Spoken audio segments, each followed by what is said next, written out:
सभी श्रोताओं का रामायण की कथा में हार्दिक स्वागत, अभिनंदन। आज के प्रसंग में श्रवण कुमार की कथा आप सभी के सामने प्रस्तुत है। बढ़ते हैं कहानी की तरफ। महाराज दशरथ ने कहा, कौशल्य, ये मेरे विवाह से पूर्व की घटना है। एक दिन संध्या के समय अकस्मात मैं धनुष बाण ले रथ पर सवार हो शिकार के लिए निकल पड़ा। जब मैं सरयू के तट के साथ साथ रथ में जा रहा था तो मुझे ऐसा शब्द सुनाई पड़ा मानो वन्य हाथी गरज रहा हो। उस हाथी को मारने के लिए मैंने तीक्ष्ण शब्द भेदी बाण छोड़ दिया। बाण के लक्ष्य पर लगते ही किसी जल में गिरते हुए मनुष्य के मुख से ये शब्द निकले, आह, मैं मरा। मुझ निरपराध को किसने मारा? हे पिता, हे माता, अब मेरी मृत्यु के पश्चात तुम लोगों की भी मृत्यु जल के बिना प्यासे ही तड़प तड़प कर हो जाएगी। न जाने किस पापी ने बाण मारकर मेरी और मेरे पिता माता की हत्या कर डाली। इससे मुझे ज्ञात हुआ कि हाथी की गरज सुनना तो मेरा भ्रम था। वास्तव में वह शब्द जल में डूबते हुए घड़े का था। उन वचनों को सुनकर मेरे हाथ कांपने लगे और मेरे हाथों से धनुष भूमि पर गिर पड़ा। दौड़ता हुआ मैं वहां पर पहुंचा जहां पर वह मनुष्य था। मैंने देखा कि एक वनवासी युवक रक्त रंजित पड़ा हुआ है और पास ही एक औंधा घड़ा जल में पड़ा हुआ है। मुझे देखकर क्रुद्ध स्वर में वह बोला, राजन, मेरा क्या अपराध था जिसके लिए आपने मेरा वध करके मुझे दंड दिया है? क्या यही मेरा अपराध यही है कि मैं अपने प्यासे वृद्ध माता पिता के लिए जल लेने आया था?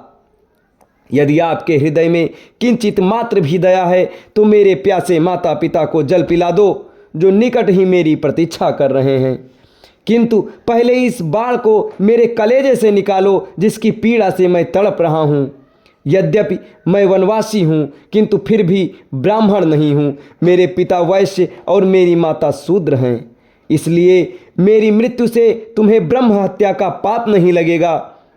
मेरे द्वारा उसके हृदय से बाण खींचते ही उसने प्राण त्याग दिए। अपने इस कृत्य से मेरा हृदय पश्चाताप से भर उठा। घड़े में जल भरकर मैं उसके माता पिता के पास पहुंचा। मैंने देखा वे दोनों अत्यंत दुर्बल और नेत्रहीन थे। उसकी दशा देखकर मेरा हृदय और भी विदीर्ण हो गया।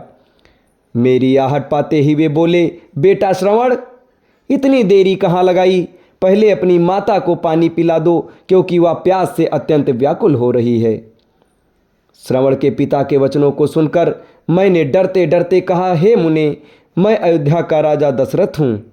मैंने अंधकार के कारण हाथी के भ्रम में तुम्हारे निरपराध पुत्र की हत्या कर दी है। अज्ञानवश किए गए अपने इस अपराध से मैं अत्यंत व्यथित हूँ। आप मुझे दंड दीजिए।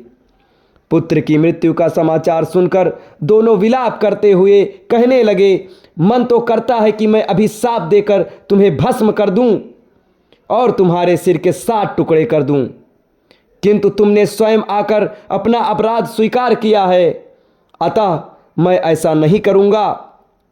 अब हमें हमारे श्रवण के पास ले चलो।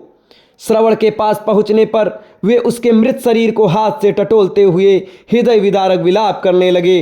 अपने पुत्र को उन्होंने जलांजलि दिया और उसके पश्चात वे मुझसे बोले, हे राजन, जिस प्रकार पुत्र वियोग में हमारी मृत्यु हो रही है, उसी प्रकार तुम्हारी मृत्यु भी पुत्र वियोग में घोर कष्ट उठाकर होगी।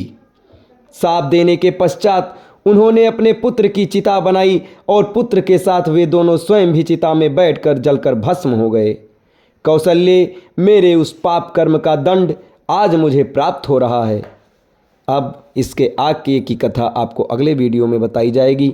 तब तक हमारे साथ इसी तरह बने रहें। धन्यवाद। जय श्री राम।